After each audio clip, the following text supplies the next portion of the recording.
She slept with a stranger at the bar, not knowing she would meet again the millionaire who would love her. And it was not just any bar, but the counter where she herself worked, serving cold beers and listening to confessions from drunk people since she was 19 years old. Olivia Sanders was 23 years old, with calloused hands from washing so many glasses and an almost supernatural ability to tell when someone was lying. That Thursday night, when the man in the dark grey suit sat in the most discreet corner of the Stockyards Tavern, she immediately knew he did not belong there. But she also noticed something rarer, almost impossible to find, in Fort Worth Stockyards district. After 10 at night, he was genuinely lost. The bar was packed as it always was on Thursdays. City councilmen talked in low voices with nervous aides. A group of musicians discussed country music chords with that typical passion of people who think they are going to revolutionize honky-tonk. And 3 drunk college students were trying to convince Marcus, the other bartender, that craft beer was a capitalist scam. Olivia dried glasses mechanically while watching the stranger. He ordered a Macallan 18-year. In the bar, where the most expensive drink cost $40, that was almost a declaration of war or geographical ignorance. Rick, the bar owner, a short man with an exaggerated mustache and theatrical temperament who looked more like a character from a telenovela, almost had a heart attack when Olivia said they did not have the whiskey. He gestured so much that he knocked over an empty glass and let out a curse word in Spanish that nobody understood, but everyone pretended to find offensive. The stranger just smiled sideways, as if he expected exactly that answer, and ordered a double shot of Johnny Walker Black. No ice, no fuss. Olivia mentally approved. People who order whiskey with ice in a dive bar deserve to be judged. For 2 hours, he drank in silence. Olivia cleaned the counter near him, pretending not to notice that he was watching her with that slightly crooked, slightly curious way of someone who studies people without wanting to seem invasive. She knew that look.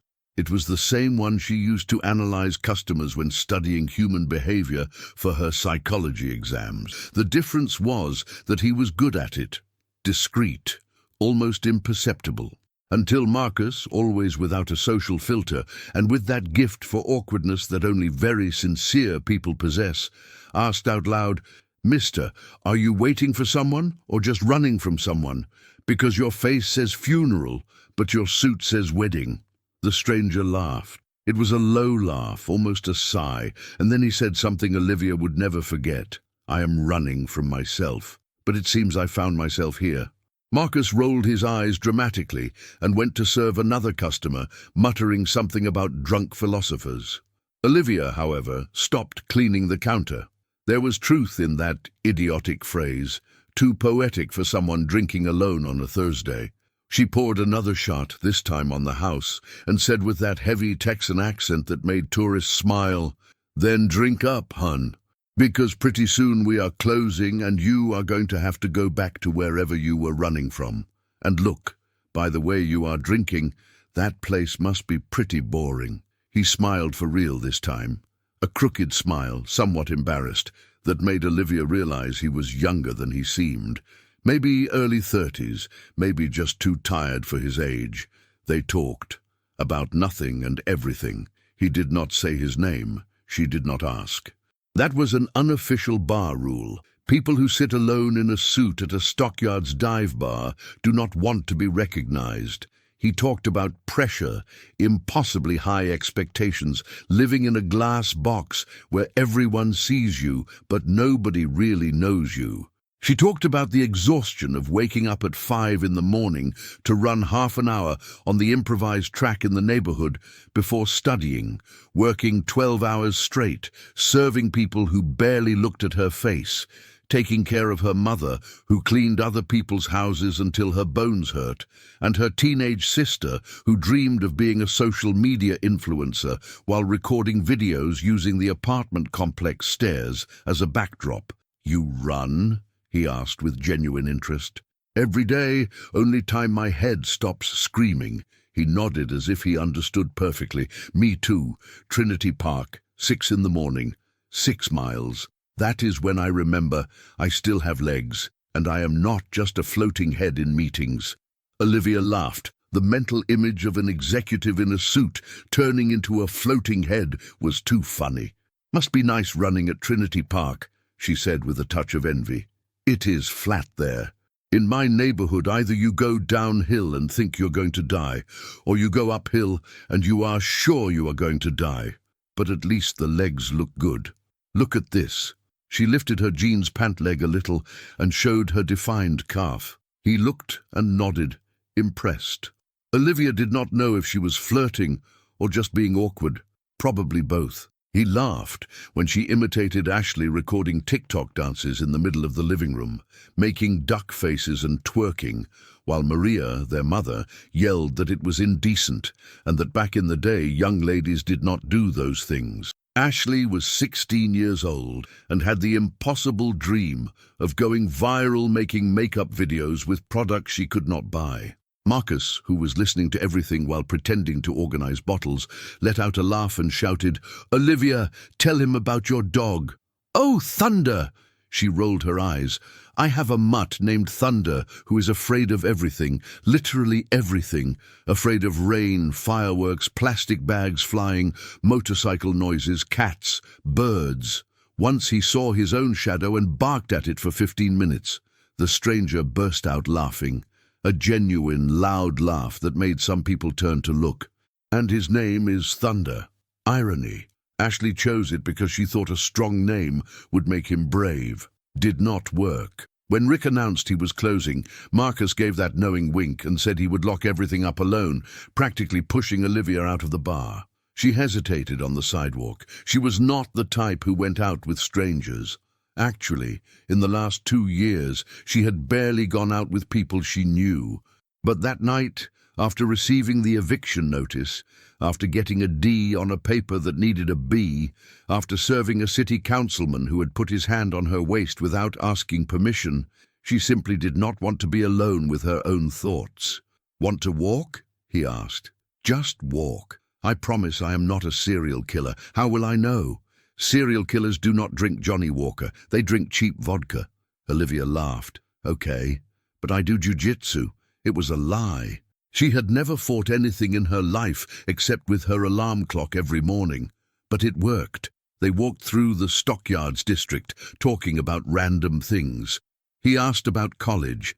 She told him she was studying psychology and that her dream was to work with mental health in underserved communities, because she had seen her mother fall into deep depression when her father disappeared, and nobody at the community health clinic knew how to help. "Your father disappeared?" he asked carefully. 8 years ago. He worked in politics. One day he left for a meeting and never came back. Police said he left. My mother never believed it. He was quiet for a while. Then he said, "Lo, I am so sorry." "And you?" she asked.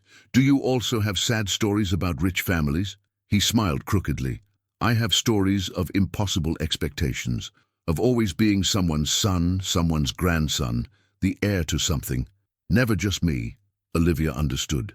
Understood too much. That is when it started raining. That sudden Texas rain that comes out of nowhere and soaks everything in seconds. They ran laughing like teenagers and stopped under the awning of a closed store. They were completely wet. Olivia had her hair stuck to her face. He had his suit soaked and finally looked human. That is when he kissed her, or she kissed him. Neither could say later, but it was intense, necessary, desperate in a good way. "Motel," he suggested somewhat awkwardly, "if it is close and clean." They went to a discreet one near downtown. Nothing fancy, just a simple room with white sheets and a window facing nothing. He kissed her like someone apologizing for something he has not done yet. She hugged him like someone grabbing the last lifeboat before sinking. It was intense. It was necessary. It was a delicious mistake they both needed to make. In the morning, when she woke up with the sun coming through the cheap window, he was already gone. No note, no number. Just his smell on the pillow and a $200 bill folded on the nightstand with a sticky note written, "Thank you for the best night of the year. Sorry for the cowardice." Olivia was furious. She crumpled the bill and threw it in the trash. $200. As if that were. But then reason spoke louder than pride. $200 paid half the overdue rent.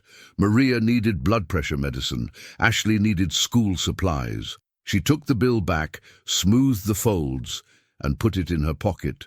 On the packed bus back home, while the sun rose over the east side, and Thunder, her cowardly mutt, probably waited hidden under the bed because he was afraid of mornings, Olivia swore to herself she would never see that man again, that he would just be another funny story to tell Marcus after a few beers.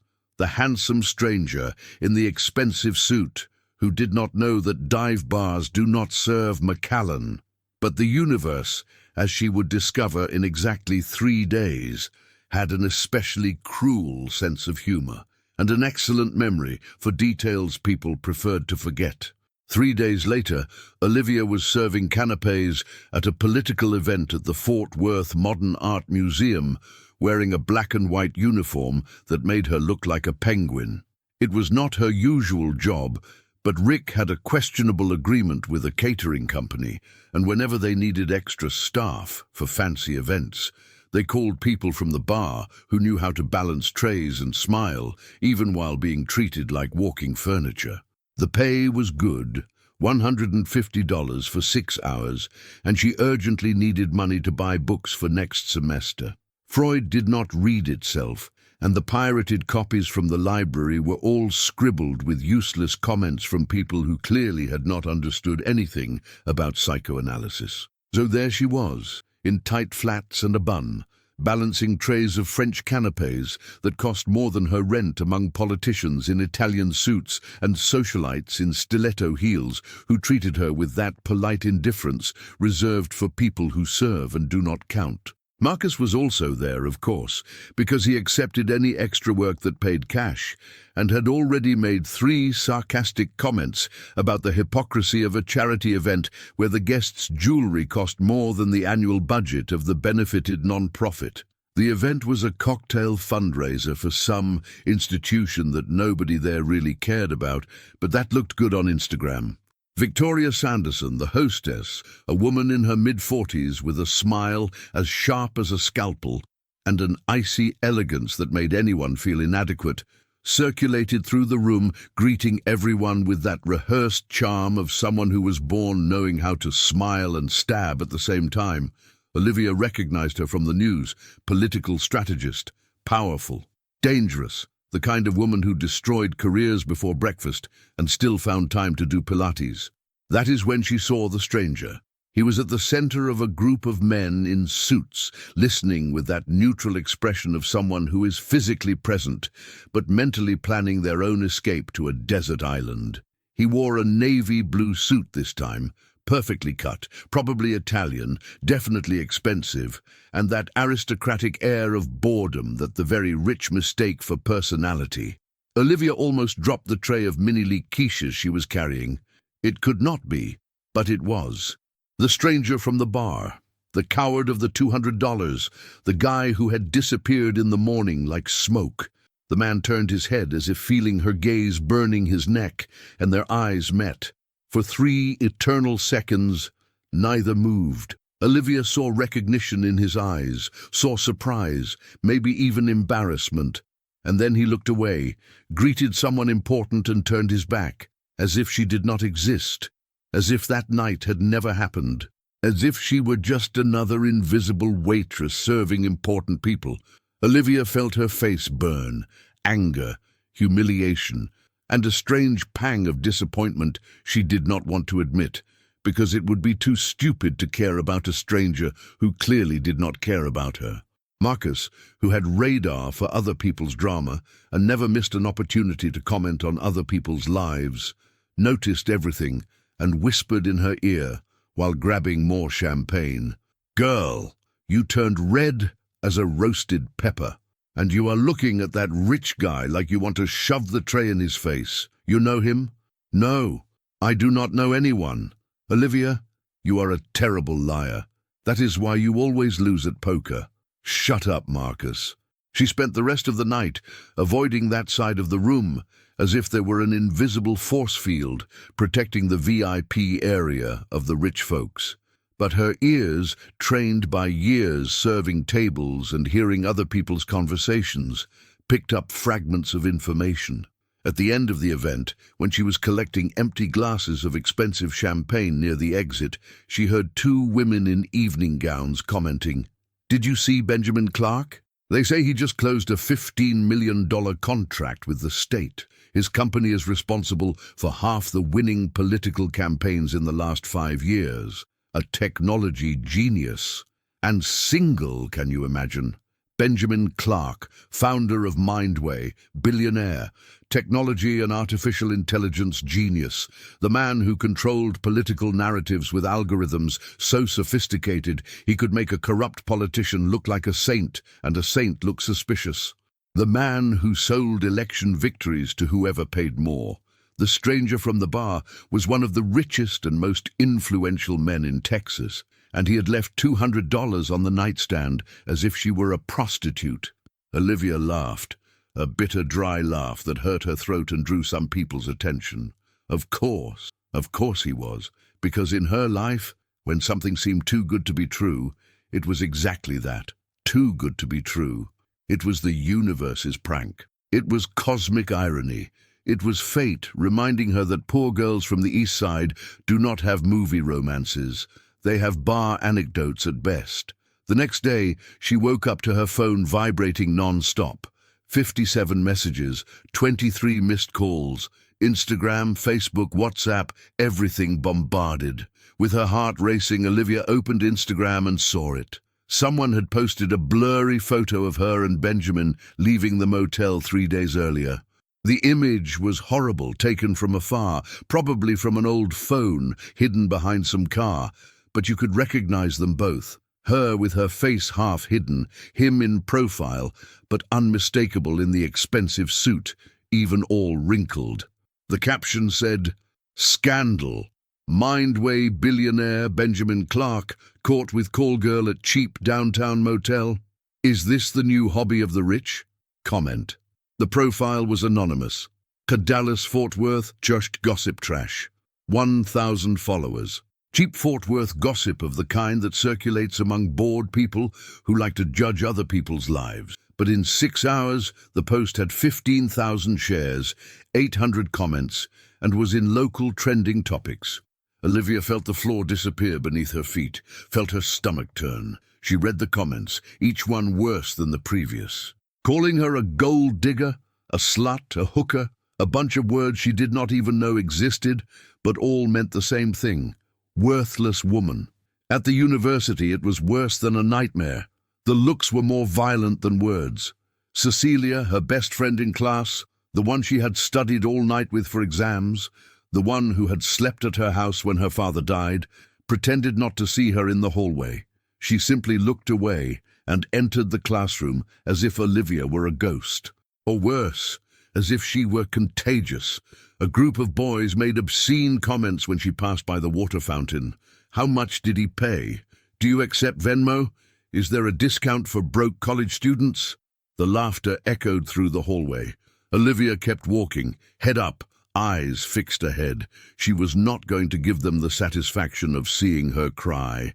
The psychoanalysis professor called her for a private conversation after class. He closed the door, sat on the desk with that disgusting paternal air of a middle-aged man who thinks he knows what is best for young women.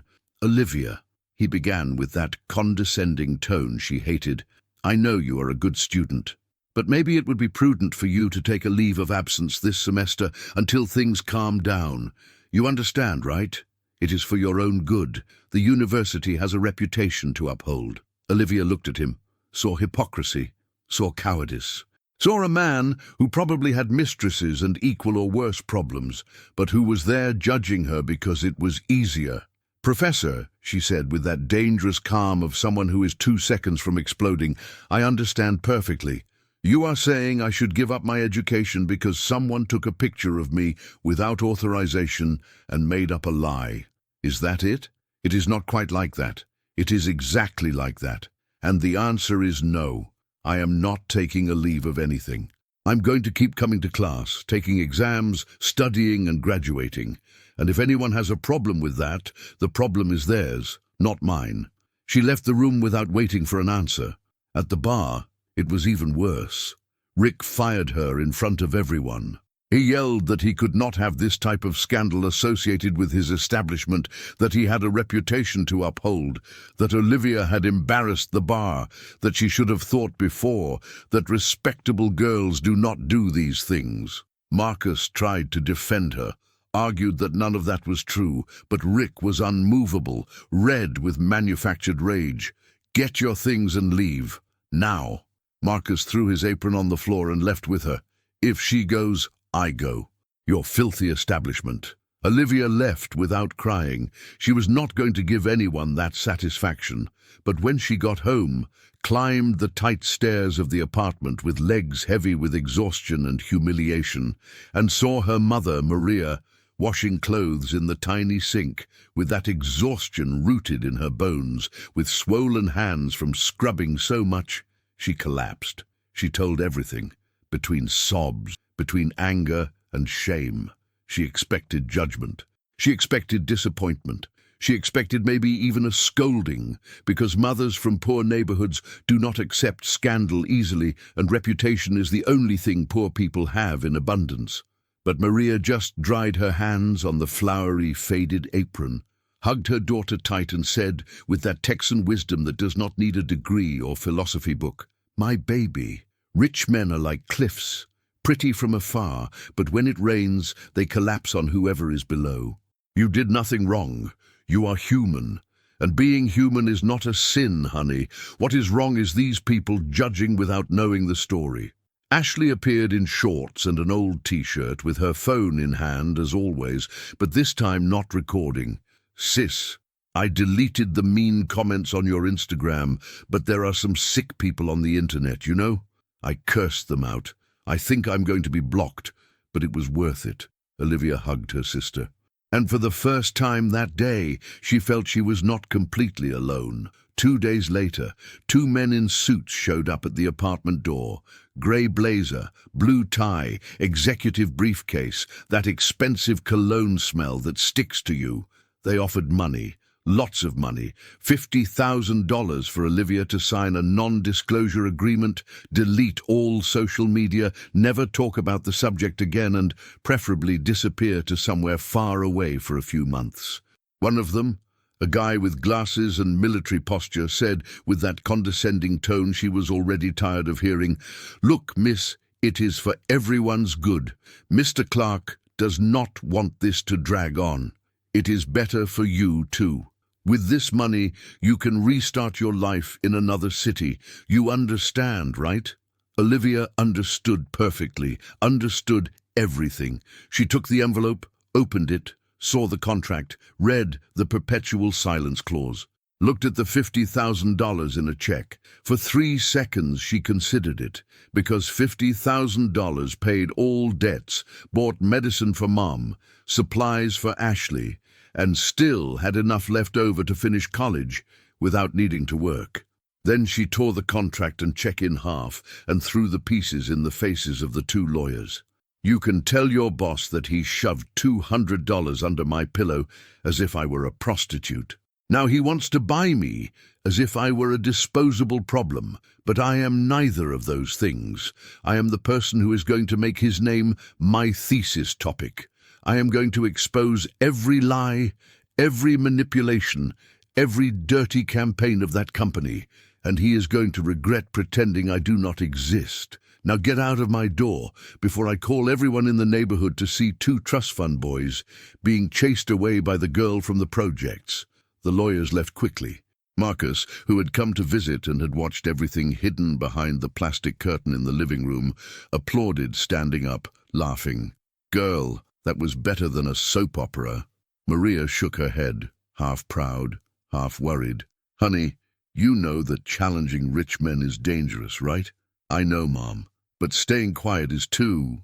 Olivia did not know, But at that exact moment, Benjamin Clark was watching the whole scene on a hidden camera that his lawyers carried in their blazer buttons to record delicate interactions. It was security protocol, it was legal precaution, but it was also invasion of privacy, one more.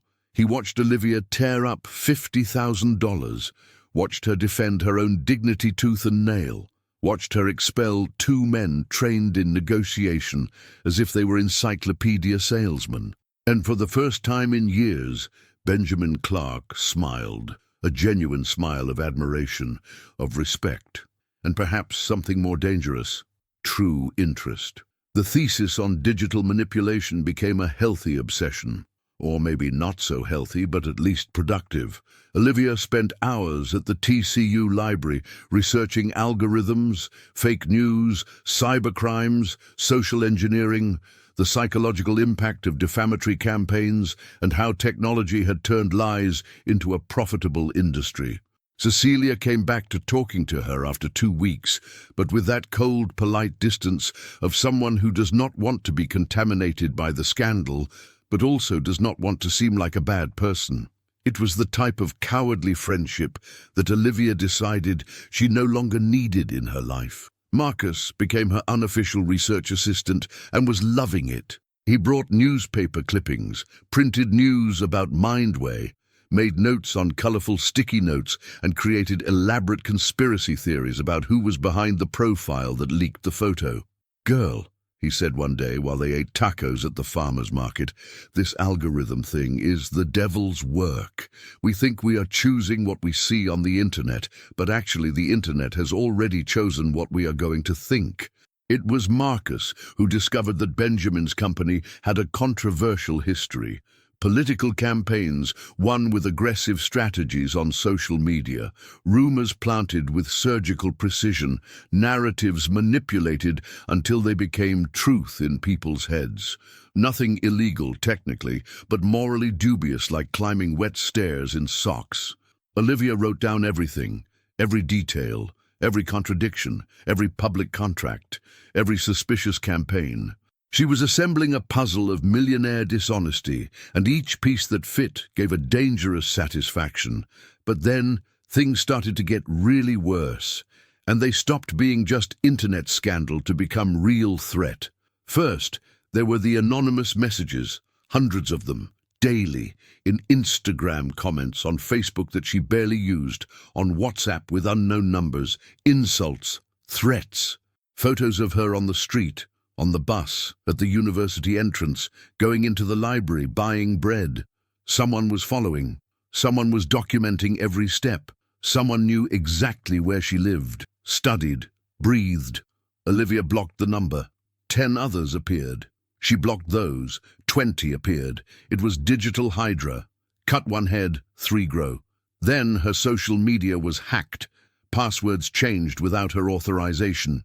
Email compromised. Old photos edited with frightening skill. An image of her hugging her 12-year-old cousin, innocent, taken at Grandma's birthday, was digitally manipulated to look inappropriate, almost pornographic. They posted it on her Facebook, tagged friends, professors, classmates. Olivia could not delete it, could not recover the account. She tried contacting support. Automatic response. Nobody called. Marcus found her crying in the library bathroom, locked in a stall, trying to control her breathing, as she had learned in psychology classes about anxiety. "Girl," he said from the other side of the door, "this is not internet gossip anymore. This is a federal crime. You need to go to the police. Now." She went. Downtown police station, that old building that smelled of mold and institutional discouragement. The detective, a middle-aged man with a prominent belly, coffee-stained shirt and indifference in his eyes, wrote everything down on a crumpled paper while eating a greasy kolache. He said he would investigate. He said he would open an inquiry. He said he would catch the culprits. He never investigated, never opened, never caught anyone. It was Grandma Rosie, her grandmother, who lived in Arlington, and appeared sporadically with bags of herbs and impossible-to-ignore advice, who told the truth Olivia did not want to admit. She had shown up at the apartment without warning, with that mystical yet practical way of someone who lives in two worlds at the same time. "My granddaughter," she said while lighting a white candle and praying softly, "this is not the work of ordinary people. No, this is people with money and anger. People who know how to hurt without leaving visible marks. Be careful, because whoever plays with fire gets burned, but whoever messes with powerful people disappears. Your father should know." Olivia froze. "What story is that, Grandma?" Grandma Rosie looked at Maria.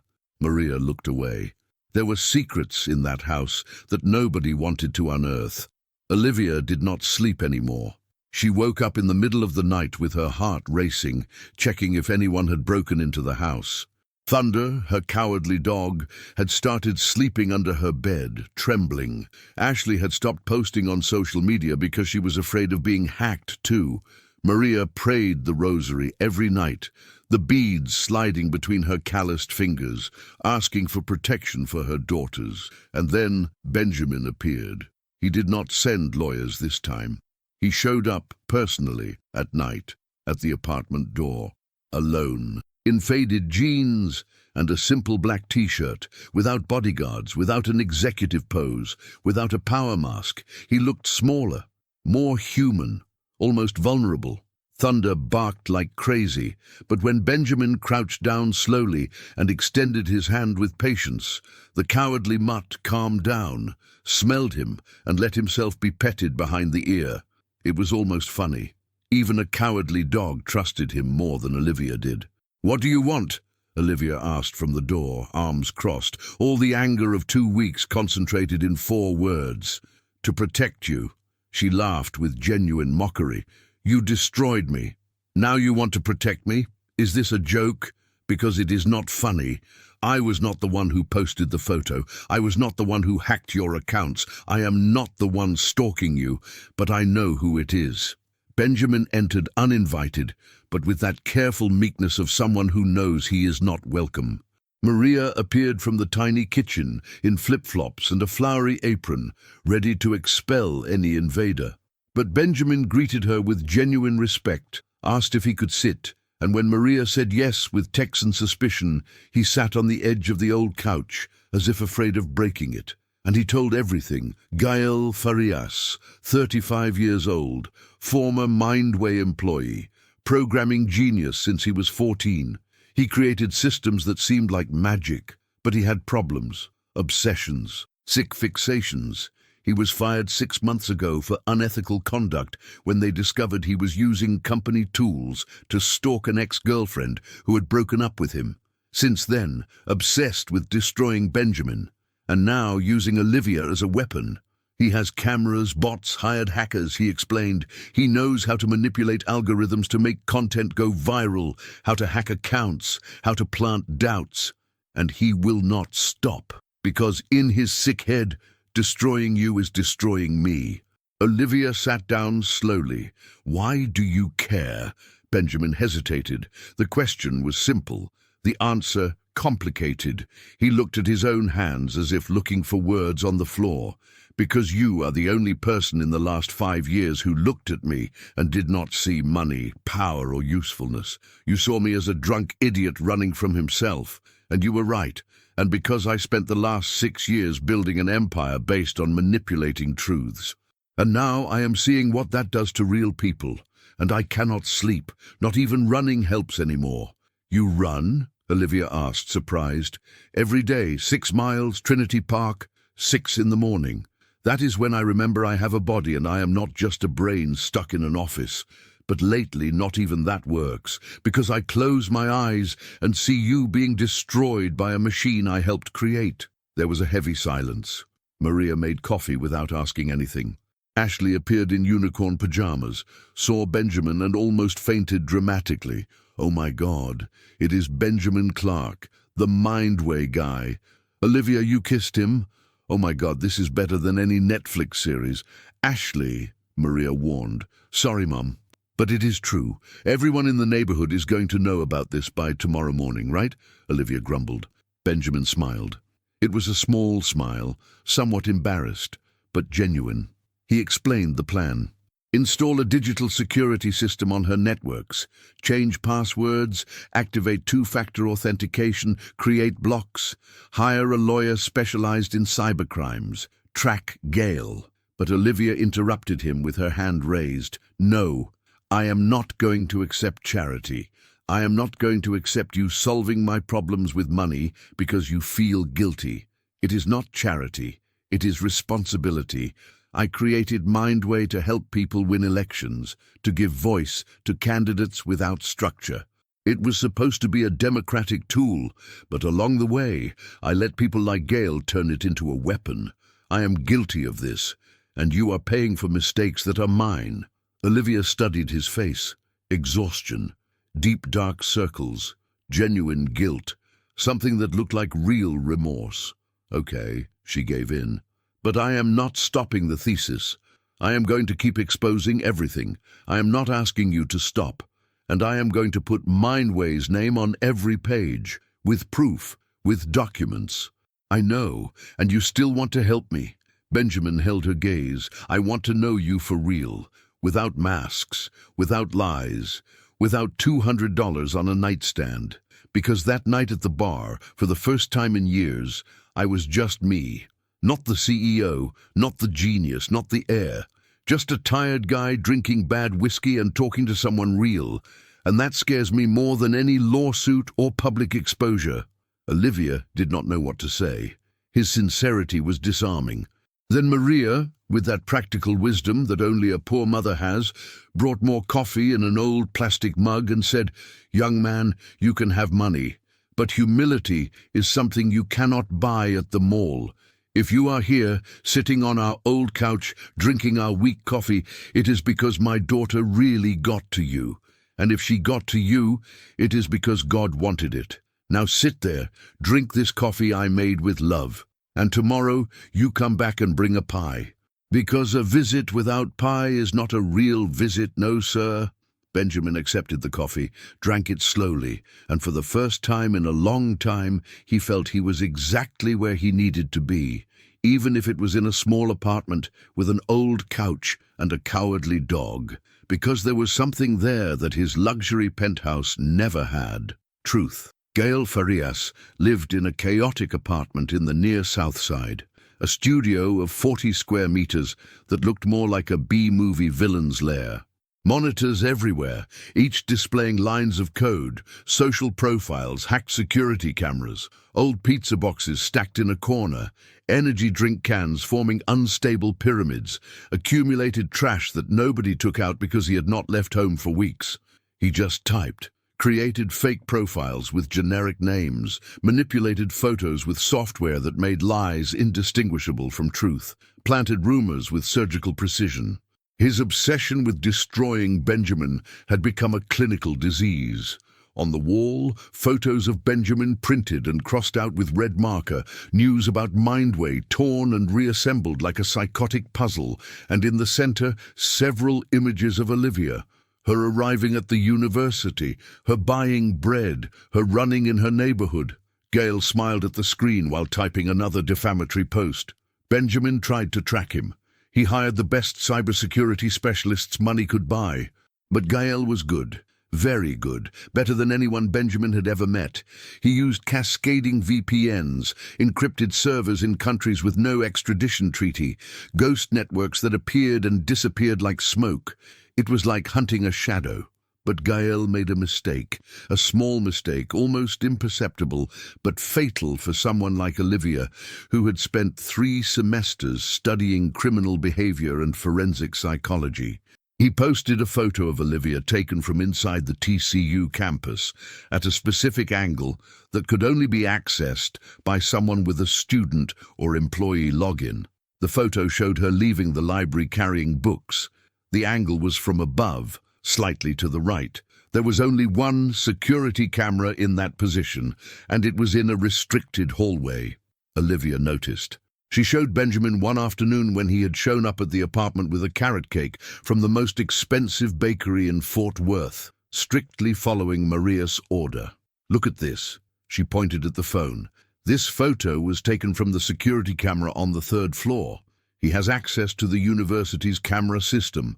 How? Either he is an employee or he hacked it, probably hacked. So, together, they began to hunt the hunter. Olivia used criminal psychology knowledge. Benjamin used contacts and technology. Marcus used Google and professional gossip intuition. They formed an unlikely trio. But meanwhile, in the elegant backstage of power, Victoria Sanderson was moving pieces on a much more dangerous board. She summoned Benjamin to an urgent meeting at her office, an absurdly elegant place in the West 7th neighborhood, 10th floor of a mirrored building with a privileged view of downtown Fort Worth. Inside, ridiculously expensive contemporary artworks, Nordic designer furniture, that minimalism that only very rich people can have because expensive minimalism costs a fortune. She served French wine that cost more than minimum wage. She smiled with that calculated coldness of someone who was born knowing how to manipulate. "You are getting distracted, Benjamin." He drank the wine slowly.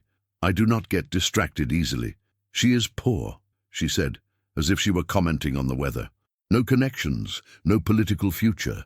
Nothing that adds to your business, and you are throwing your reputation away because of a bartender, psychology student, with a brilliant thesis that can bring down entire campaigns based on manipulation, and with more integrity than half the politicians you help elect."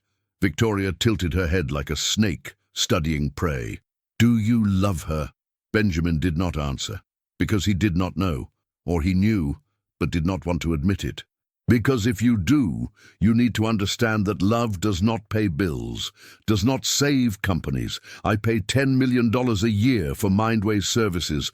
Half your contracts come from my referrals. If you continue with this girl, with this voluntary exposure, I cancel everything. And you know what happens after. Suppliers cancel, clients migrate, employees resign. Your company sinks in 6 months. Benjamin put the glass on the table with that dangerous calm. "You know what happens if I cancel everything, Victoria? I finally sleep in peace. No nightmares, no guilt, no need to take anxiety medication every morning before running 6 miles trying to run from myself." Victoria was silent. Then she laughed, a cold laugh, almost admiring but completely humorless. "You really are in love. How pathetic. I knew your father. He would be incapable of throwing away an empire because of feelings, but you always were weaker than him." Benjamin stood up. "If you lay a finger on her, if you try to hurt her more than she is already hurt, I will destroy your campaign, and not with technology. With the truth, all those offshore accounts, Victoria, all those registered political favors, that money of dubious origin you hide so well. I have everything documented, and unlike you, I have nothing left to lose." Victoria turned pale. Was it a bluff? No, it was the truth. Benjamin always had insurance, always archived everything, because he had learned early that powerful people only respect power. Meanwhile, Olivia was discovering something that would change everything, something that would transform personal revenge into a family crusade. Searching through old Mindway files that Benjamin had given access to as a gesture of good faith, she found the name she had not seen for 8 years. Ronald Sanders, her father.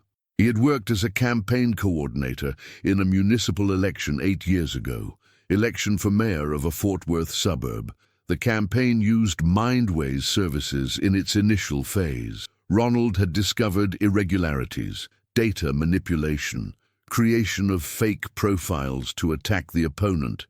He reported it internally, threatened to expose it publicly, and he disappeared 3 weeks later.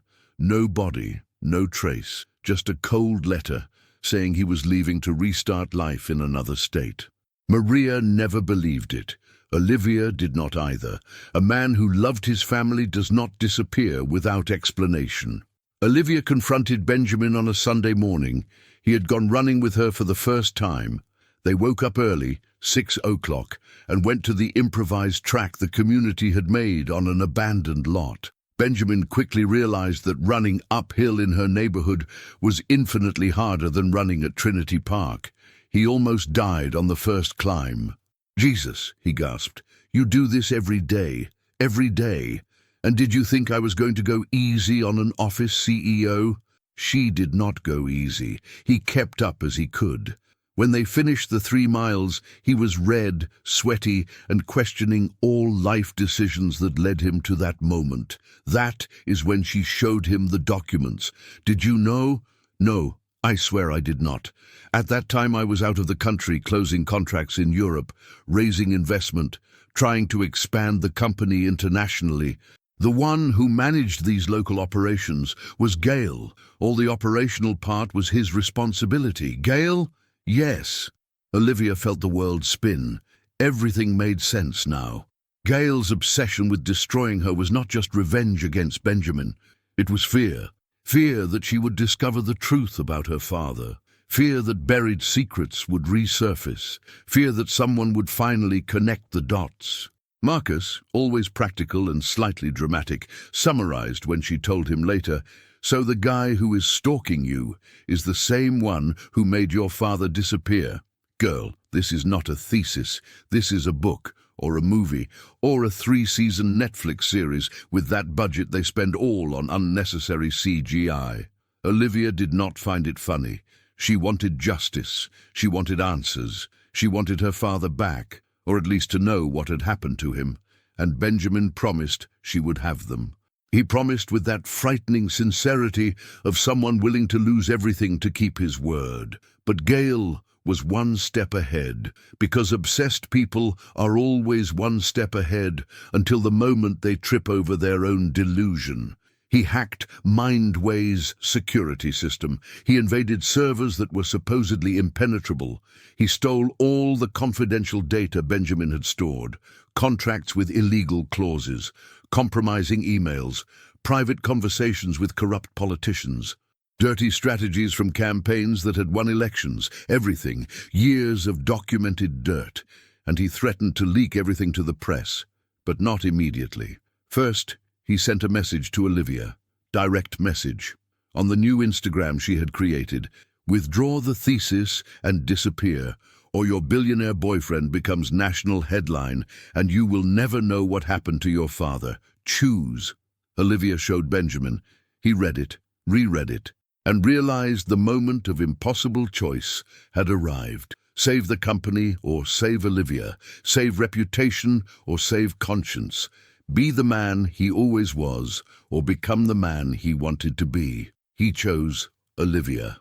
On national network, during a live interview on a news program everyone watched at prime time, Benjamin Clark did something nobody expected, something no consultant would recommend, something that was business suicide. He confessed. He talked about Mindway's unethical practices, about how it had started with good intentions, but he'd allowed it to become a destruction machine, about manipulation of narratives to favor candidates who paid more, about how the technology he created to democratize campaigns was being used to destroy opponents, reputations, lives.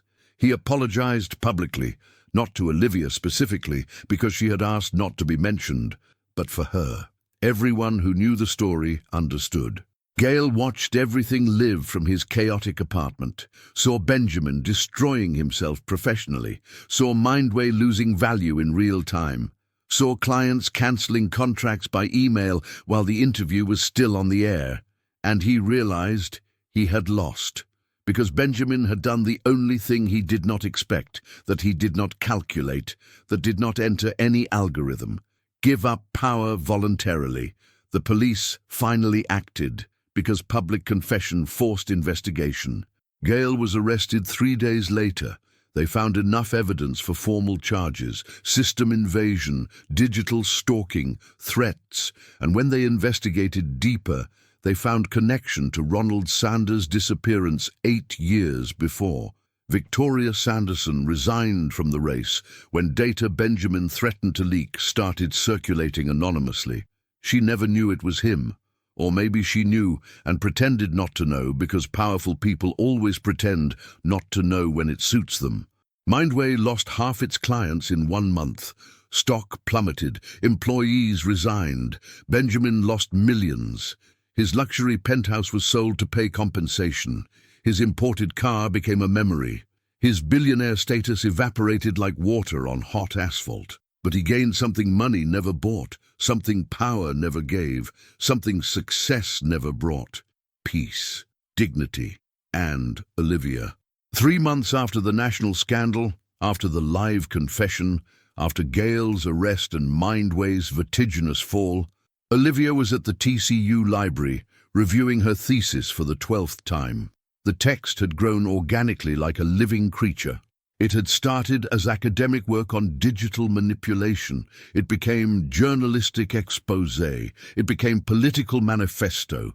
It became hope for everyone who had ever been destroyed by internet lies. Marcus showed up every day with homemade brownies his mother made, sat next to Olivia, and read excerpts out loud, testing clarity of argumentation. "You know he is going to be there on presentation day, right?" "I know." "And you are nervous?" "Obviously. I am going to publicly expose the company of the guy you love." Olivia stopped typing. She looked at Marcus. "Am I that obvious?" "Girl, you have been obvious since that night you came to the bar looking like someone who saw light at the end of the tunnel and discovered it was a train coming in the opposite direction." She laughed. It was true. Benjamin had moved. The luxury penthouse had been sold to pay millionaire compensations to people harmed by Mindway's dirty campaigns. He now lived in a simple 2-bedroom apartment in the Fairmount neighborhood, without a privileged view, without contemporary artworks, without anything that screamed power or status. Kant, his philosophical black cat, seemed to have adapted better than he had. The animal loved watching pigeons from the simple window. Benjamin now worked as a freelance digital ethics consultant for non-profits and universities that could not pay much but did work that mattered. He earned 1,000 times less. He slept 1,000 times better. He had stopped taking anxiety medication. He still ran every day, but now with genuine pleasure and not as desperate escape. On thesis presentation day, the room was packed beyond capacity allowed by the fire marshal. Professors, students, journalists who had heard about the story and wanted front-row seats to the show. Even Maria, Ashley, and Grandma Rosie were there, in the front row, dressed in their best Sunday clothes. Maria had put on that floral dress she wore to weddings. Ashley had done natural but flawless makeup, of course, because it was a chance to be in photos. Grandma Rosie brought a rosary and holy water, just to make sure no bad energy disturbed her granddaughter. Benjamin was at the back of the room, in a black cap, pulled down low and oversized sunglasses, trying to go unnoticed like a celebrity running from paparazzi. He did not succeed. Everyone recognized him in 2 seconds, but nobody said anything. There was silent respect in the air. Respect for someone who had lost everything by choice and not by accident. Olivia went up to the improvised stage. She took a deep breath. She held the microphone with a hand that trembled slightly, and she began. This work talks about digital manipulation, but it also talks about human dignity, about how technology, when used without ethics, without moral breaks, without consideration for consequences, can destroy lives in seconds, about how false narratives can end reputations built over decades, jobs that support families, dignities that are all poor people have, and about how truth, even when it hurts, even when it costs dearly, even when nobody wants to hear it, is the only thing that keeps us human. She told everything, without filter, without softening. The night at the bar that started everything, the fabricated scandal, the digital threats that became real persecution, the disappeared father that nobody looked for because a missing poor man does not become national statistics. And how a powerful man chose to lose everything to do the right thing, not because he was a saint, not because he was a movie hero, but because he was human enough to feel guilt and brave enough to act. I will not say his name here, she lied, because she knew everyone already knew, but he is in this room, and he knows I have not completely forgiven him yet. Because forgiveness is not forgetting, it is not pretending pain did not happen, it is not erasing memory like deleting an Instagram post. Forgiveness is choosing to move forward without carrying the weight of hate. It is releasing anger, because anger only hurts those who carry it. And I chose that, not for him, but for myself, because I deserve peace. The room exploded in long, intense applause. People stood up, professors cried, journalists scribbled frantically. Maria wiped tears with a cloth handkerchief. Ashley recorded everything on her phone to post later. Grandma Rosie blessed everyone from a distance. Benjamin left before the end, but he waited outside, leaning against the wall like a nervous teenager waiting for his crush after class. When Olivia appeared, surrounded by congratulating professors, classmates asking for copies of the work, journalists wanting interviews, he just waved from afar. Small movement, discreet, loaded with meaning. She waved back, she smiled, and that smile said everything words could not. Later, much later, when the sun had already set and Fort Worth lit yellow lights across the city, they met at Trinity Park. Without planning, they just knew it was the right place. That place where Benjamin ran every day, trying to organize his mind. That place Olivia had talked about that first night, wanting to know. "You did well," Benjamin said when she arrived. "I know," Olivia replied with that crooked smile. "And did you cry?" "A little, but it was the cap. Dust got in my eye." "Sure." "Emotional dust." He laughed. "Genuine sound. Light." "Do you still hate me?" "No. But I also do not completely trust you yet." Trust is not a button you press, and that is it. It is a process. It is daily construction. It is constant choice. Fair. Completely fair. They walked in silence for a while. Sound of cars in the distance, people talking on park benches. Normal life happening around them while two different worlds tried to coexist. Then Benjamin stopped. He took a deep breath, and he said with that frightening vulnerability he was still learning to accept, "My full name is Benjamin Alvaro Clark. I am 32 years old. I used to live in a penthouse that is now a memory of who I was. I live in a simple apartment that is becoming home of who I want to be. I have a cat named Kant who judges my daily choices. I like to run 6 miles every day before the city wakes up. I play piano when I'm stressed, but nobody knows because I am embarrassed. And the only thing I know with absolute certainty is that that night at the bar, when I should have been at important meetings pretending to be someone I am not, I was exactly where I needed to be. With you, being just me. And that scares me more than business bankruptcy, because I can rebuild a company. But I cannot rebuild a true connection if I lose it again." Olivia smiled. "My full name is Olivia Rose Sanders. I am 23 years old. I live in a small apartment on the east side with my mother, who is my hero, and my sister, who is my favorite headache. I have a cowardly dog named Thunder, who is afraid of his own shadow. I run uphill every day because it is the only time my head stops screaming. I dream of working with mental health in the community because I saw my mother suffer and nobody helped. And the only thing I know for sure is that you still owe me a date, a real one, with full name, last name, social security number if necessary, and without lies, not even by omission. Will you have dinner with me tomorrow? There is a diner near the farmer's market that makes the best chicken fried steak in the city. It is cheap, it is simple, it is real." Olivia pretended to think. She crossed her arms, she made a serious face. "Only if you pay, because I am still unemployed because of you, and because men pay on the first date. Old rule, but valid." Benjamin smiled. "Deal. And I promise not to leave $200 on the nightstand when you wake up. Better not. Because this time I am waking up with you and throwing it in your face." They laughed. Light laugh, genuine, full of possibility. And there, under Fort Worth's dark sky, with stars appearing timidly between clouds, two strangers who met at the worst possible time, in the worst possible way, decided to start over, the right way, at the right time. No rush, no pressure, no social masks. Just two complete people trying to share the best of themselves, not because they needed each other, but because they chose to be together, and choice is always worth more than necessity. Epilogue.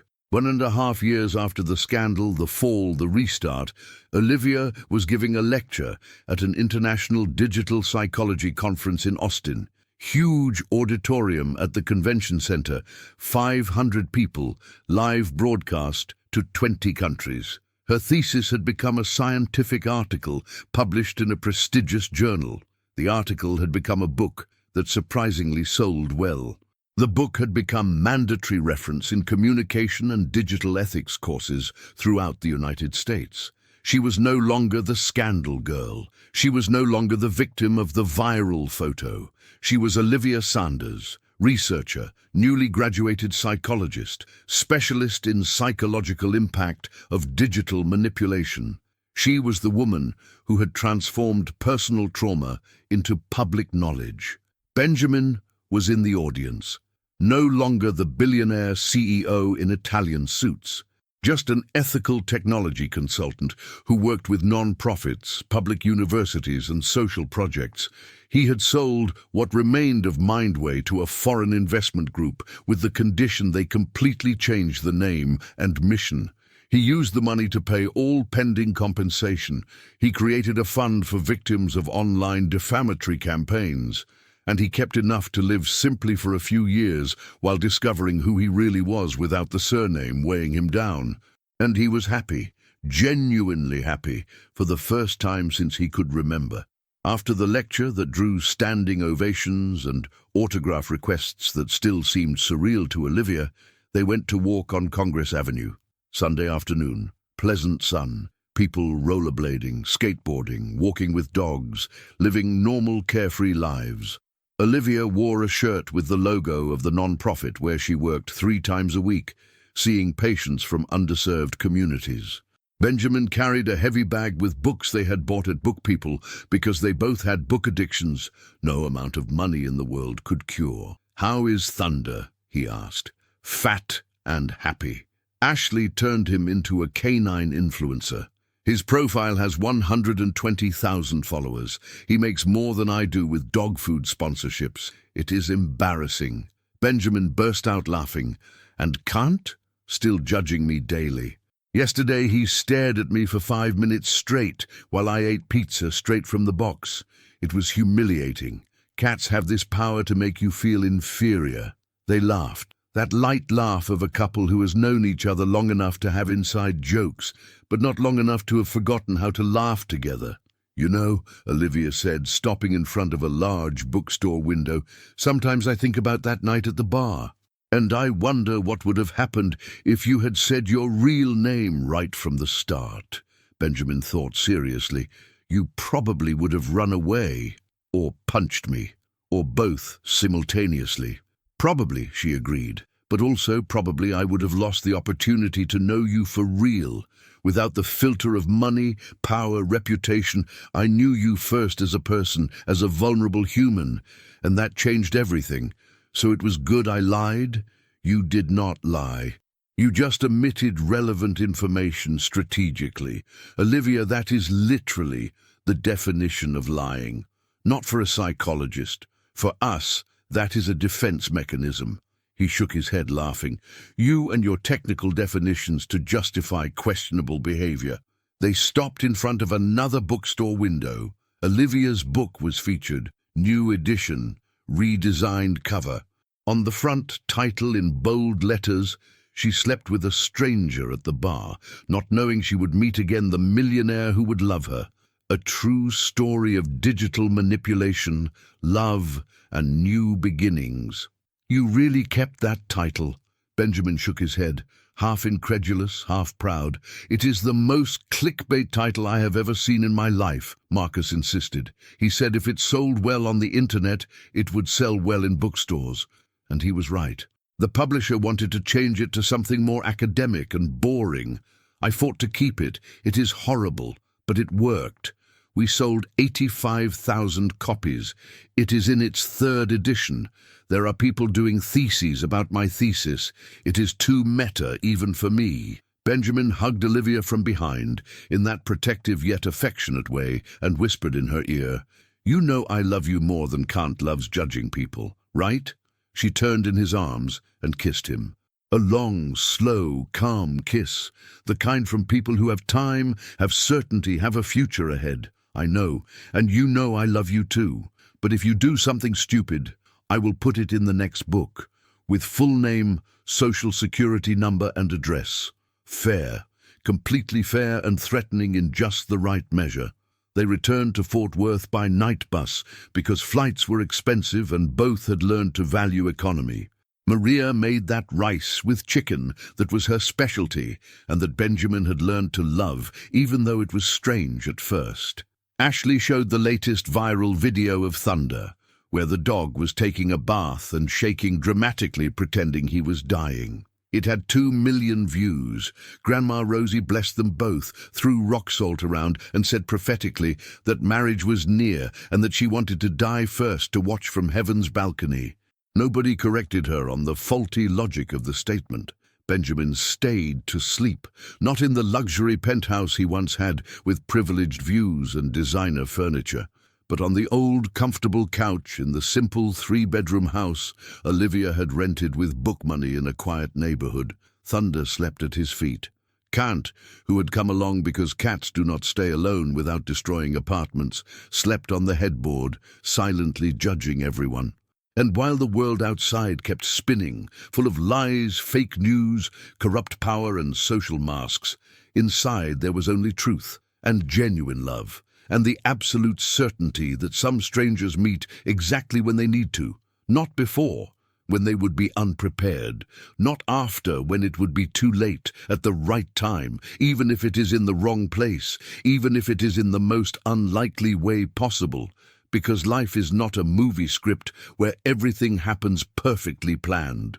Life is messy. It is chance. It is stumbling that becomes dancing. It is mistake that becomes right. It is a stranger at a bar who becomes the love of your life. And sometimes, just sometimes, when we stop controlling and let life happen, things fit together in a way no algorithm, no strategy, no millionaire plan could predict. They just fit. Like Olivia and Benjamin, like poor and rich becoming just people, like dive bar and luxury penthouse becoming just places where humans meet, like $200 of shame becoming a couple's anecdote, like scandal becoming a story of overcoming, like ending becoming beginning, like strangers becoming family. So did you enjoy this story of love, overcoming and new beginnings? If you made it this far, please do not forget to subscribe to the channel, give it a like and hit that notification bell.